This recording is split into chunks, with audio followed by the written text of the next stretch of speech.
Wonderful. It tells us we're live. I'll give my producer just a couple of minutes to get everything else connected. It's great to be with you on this beautiful Monday morning. It rained all night. The sun is coming out and everything is looking beautiful and green. We're excited to take on this new day. I hope you are. I've come this morning to discuss with you uh, something that I was exploring over the course of the weekend. Had the privilege to go with Paul to Dallas, Texas, where one of our precious friends and clients, husband and wife team, invited 90 of their top people. They had to reach a certain level on their business, which put them in six figures and above in terms of income. Um, Incredible human beings in the most gorgeous home. We pulled into the residential area, and I said, Paul, that's their home. He said, no, that's the clubhouse. And I said, no, that's their home. And he smiled. It was interesting how many people made that comment over the weekend. Just magnificent place, designed to share this with other people, and to have a tent in the backyard. And the tent, the reason for the tent is that it had been raining for days. They had more rain in a couple of days than they have most of the time in a year, which was very unusual. And it was real, the weather was incredible on Thursday night, Friday, and Saturday.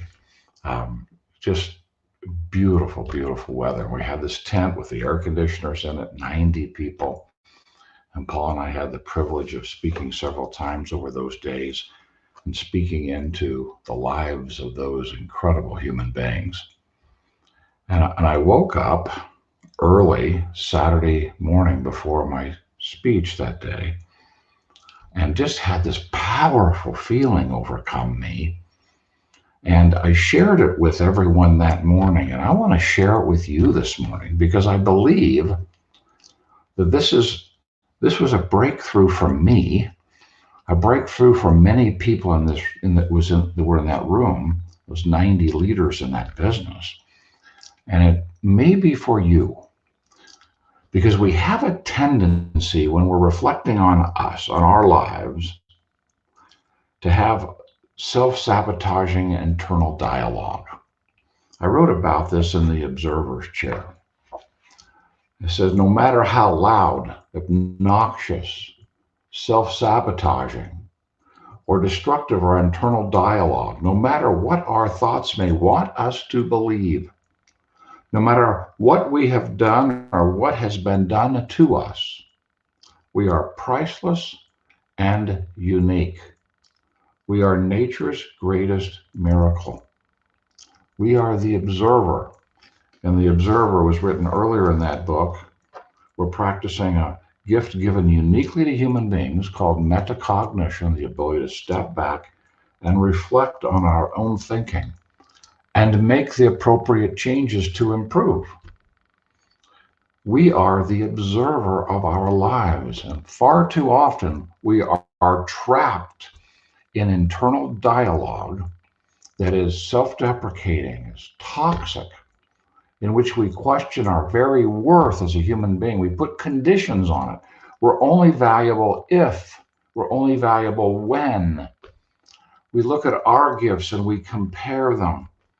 I made a comment to this group, I believe it was Thursday night. I said that we've got a room full of unicorns, unusually successful people. And even here, people go, but their horn is longer than mine. There's so much comparison versus focusing on who I am, where I am, what I can do to move forward. There's a lot of questioning of character primarily driven by perfection. We set a standard in our lives of perfection, and when we fall short, which we will every single time, we live in just a little bit of failure. That's not positive. To always be falling short, not meeting our expectation our concrete condition for personal happiness? We might also be very defensive of our ideas because it hurts when someone challenges us, or we may yield and try to keep the peace. We may be questioning the value of our contribution and feel like we need to sacrifice our time, our energy, and even our well being to prove we're okay. We may have done some things in our lives. I know I have. And the tendency is to carry them as burdens, even if we've asked for forgiveness from a higher power. We still carry them on our backs. And to be able to learn from them and release them, but this dialogue becomes so dominant in our lives, we think this is who we are. And from here, we need permission. We need validation. We need. That morning at 4:30, Saturday morning, as I was reflecting on what I wanted to say to that team that morning, these words kept coming to me. Do you know who you are? Do you know who you are? Write those down. Ask yourself that question, because often we do not. And when we do not know who we are less than, not enough. No matter what we do, it's not good enough, because we're stuck in that dialogue. And that dialogue is not who we are. We are the observer of our lives. We are divine. We are intrinsic. We are priceless. No matter what's been said to you, no matter what you've done or has been done to you, you are priceless and unique. That's who you are. You don't need anyone's permission. Paul made a comment when he was speaking, and I've heard him say it several times. You're already everything you need to be. You just need to release the judgment. It's not your uniqueness that's holding you back. It's the judgment that's holding you back. What would happen if this morning, and you can get these scrolls from augmandino.com and download them if you don't have them. If you've got a copy of The Greatest Salesman in the World, they're in there. A CD that we have, or you have one of our programs like Shift, the scrolls are in there. Go in there and spend some time today on scroll number 4. I am nature's greatest miracle. I quote it often. I'm here for a purpose. I'm here for a purpose. That purpose is to grow into a mountain, not to shrink to a grain of sand. Henceforth, I will apply all of my efforts to become the highest mountain of all and strain my potential until it cries for mercy. Because it's in taking our gifting and bringing it fully to the service of another person that we get that hole in our soul filled. But if we are drained, we have an empty cup, it's because we've been too focused on the disastrous, toxic dialogue that resides inside of our heads. That dialogue talks us out of inspired ideas. It talks us out of taking action. It is an anchor. It is a tether holding us back from our natural gifting. It is so important that this morning you make the decision to love yourself. Who am I? Do I know who I am? Do I know? Have I embraced my uniqueness, my pricelessness? Or have I allowed that dialogue to hold me back and keep me from being all that I can be Because when I love myself, when you love yourself, it is not about becoming self-centric. The world does not revolve around you because you don't need it to, because you're okay. And when you're okay, you are totally available to serve.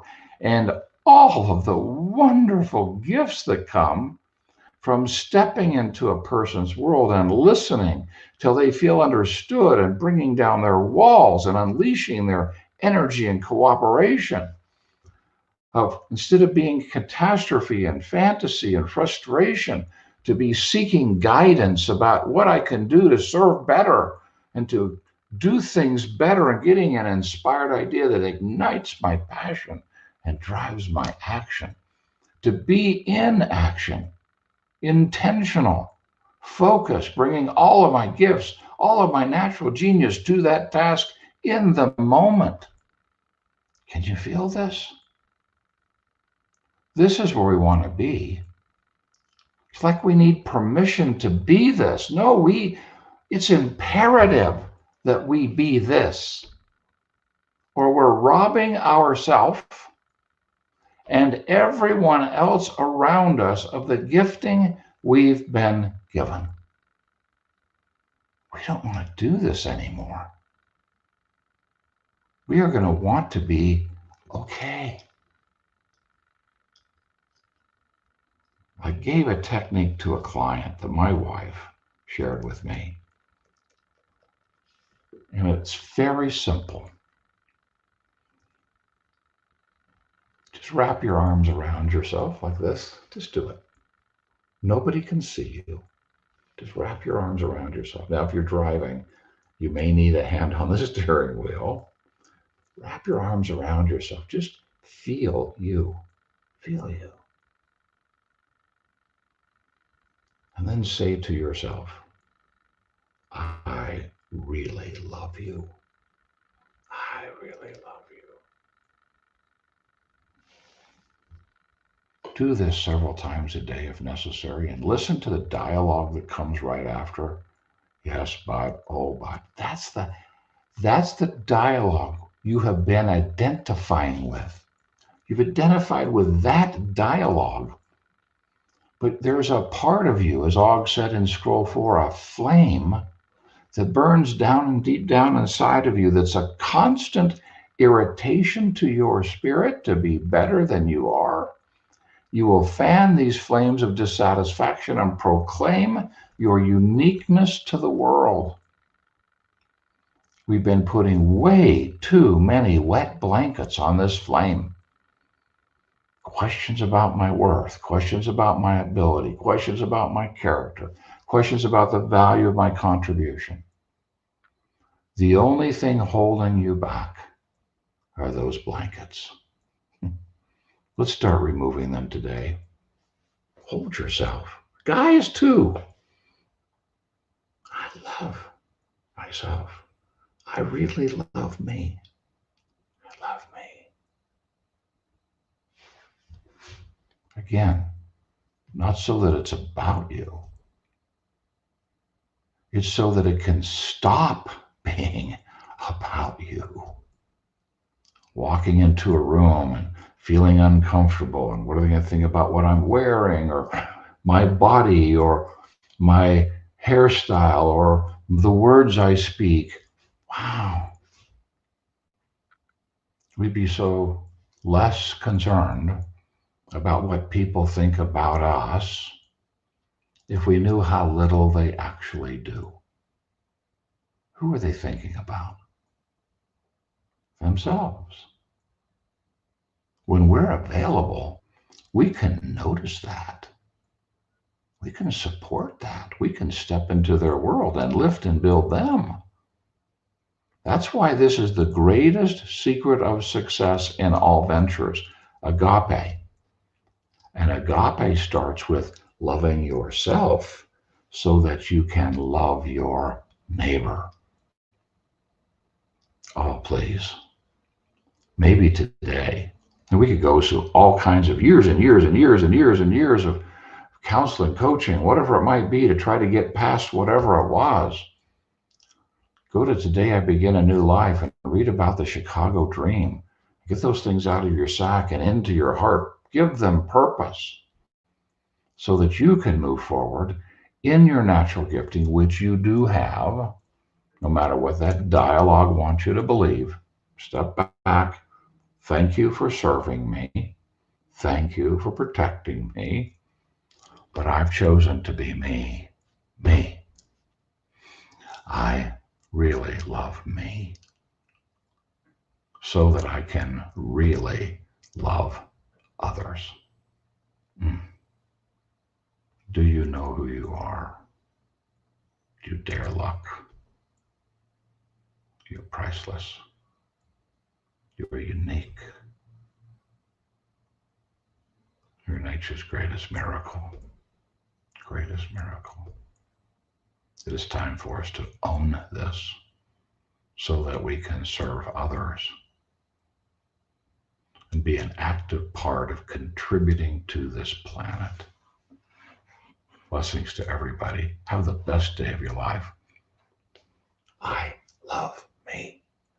I really love me so that I'm totally available to love my neighbor.